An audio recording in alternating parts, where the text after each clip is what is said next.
Finley, how's it going, man? Fox LA, can we talk to you real quick about SIM swapping? No. Face to face with a phone company employee accused of opening the door for a new kind of criminal. You didn't take a $3,500 bribe to help SIM swappers? SIM swappers, gaudy, flashy con artists living off of stolen money, and their victims can be left ruined. I took $1 million loss. I knew immediately that I was being SIM swapped. They were able, with the number of people they had, to kind of drain just about everything I had. Fox 11 is bringing you along as we pull back the curtain on these high-tech heists. This entire crime can take no more than 10 minutes and can bankrupt a person. Fear, deer in the headlights. Robert Ross still remembers the panic he felt on October 26, 2018. It began when his phone started showing these notifications for a withdrawal request on one of his financial accounts, a request he never made.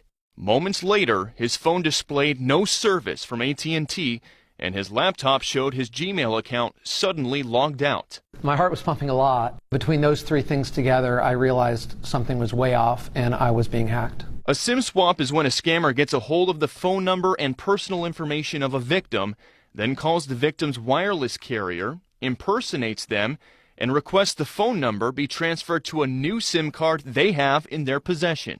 If successful, the con artist has effectively taken over the phone number, and they can take advantage of the text-based dual authentication checks that protect our sensitive accounts. They can change passwords, lock the victim out of their own lives, and even empty out their financial accounts, which is exactly what happened to Ross. I went to the Apple store to figure out what was going on with my phone, and they called AT&T and determined that there was an unauthorized SIM change in my account, and by then all of my money was already gone. $1 million, an overwhelming majority of Ross's life savings and the money for his daughter's education, was all gone in less than 1 hour after the hacker converted it all to Bitcoin and withdrew it. And I didn't have other millions of dollars. That was my $1 million. Ross's case was immediately picked up by the REACT Task Force, an elite group of high-tech law enforcement investigators based in Northern California. They specialize in prosecuting SIM swaps. Within 3 weeks, they had analyzed AT&T cell tower pings in New York State and arrested 21-year-old Nicholas Truglia on numerous felony charges in relation to the hacking of Ross's accounts. Truglia had been enjoying a gaudy lifestyle, living in a luxury high-rise in Manhattan, partying and flying on private jets.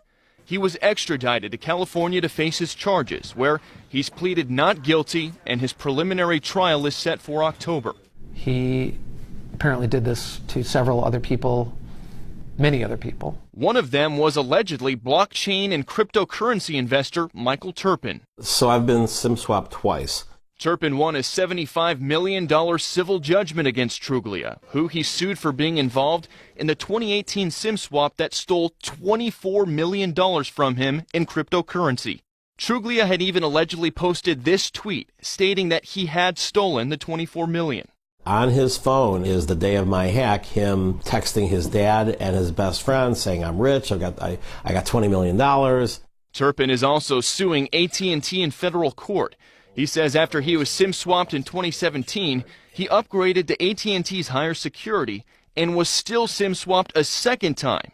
He claims AT&T employees are culpable and the company needs to be held accountable. We believe that, they are as responsible as the criminals. LA TV journalist Elsa Ramon agrees. I believe I was targeted. Ramon tells me after she was SIM swapped in April, she also demanded extra security from AT&T on her account. I also had AT&T note on my account that SIM swaps are absolutely forbidden and not allowed at all on my account unless I come into AT&T, physically come in, present my ID, and prove that it's me. But less than 2 months later, it happened again. Picked up my phone and sure enough, it said no service again. I knew it.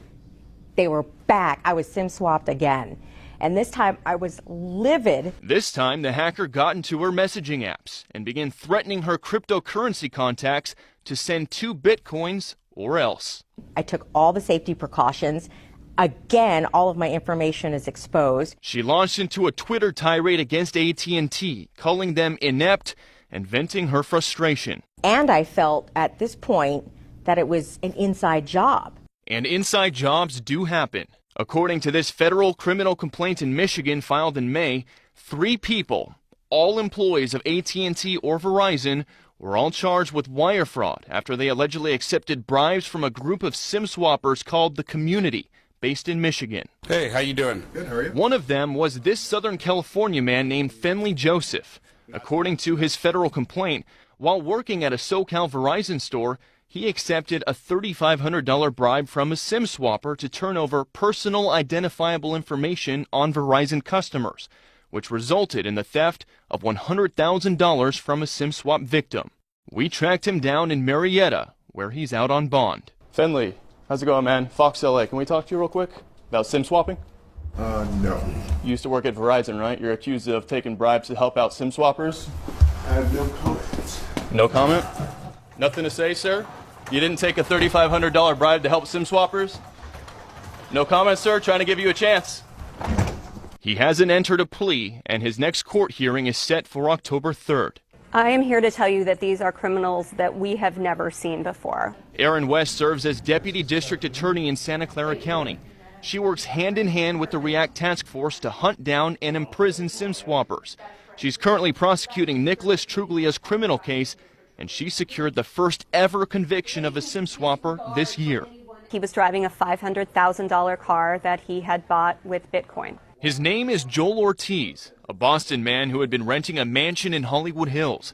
He was arrested at LAX, convicted, and sentenced to 10 years behind bars for SIM swapping 40 victims and stealing $5 million from them. He's now in San Quentin prison. We are seeing people between the ages of 13 and 25 who are living in their mom's basement, existing off Uber Eats, never leaving their homes, and all of a sudden they're instant millionaires. They are flagrant, they're obnoxious, they have common things that show their wealth and they flaunt them. Everybody gets a diamond-studded watch, everybody starts going to clubs, drinking expensive champagne. And Ramon has a message for SIM swappers, as well as those accused of helping them. It's not foolproof, and you guys are fools. And Robert Ross went on to tell me that he is planning to sue AT&T as well, as he believes his $1 million loss was an inside job at AT&T. A judge recently ruled that Michael Turpin's lawsuit against AT&T will move forward. It will not be thrown out. Now, we did reach out to AT&T for a comment on all of this. They only sent us a one-sentence response you can see right here, saying in part, quote, "This is an industry issue. Please contact CTIA for more information." So not much on AT&T. So Elsa Ramon sounded like she did everything right, and yet this still happened to her. So if people are watching at home, what can I do to stop this? The experts say there's not a whole lot you can do. What the phone companies will tell you is Sprint, T-Mobile, Verizon, AT&T, you can get SIM swap security, upgraded security. That's where you're supposed to be able to put a PIN number on your account. So any account change, you have to give a PIN number, whether it's on the phone or in person. The problem is sometimes the employees know those PIN numbers, and they can be bribed, as you've seen. Sure. And this happened to you? This happened to me back in 2017 when I was living in Charlotte. Same situation. I was at work. My phone started showing up all these login requests I wasn't doing. Then it went to no service. Ended up finding out it was somebody at a store in Texas doing it. And by the time it was all done, my dad had passed away a little bit before, and I lost all his voicemails because of it. Never got him back.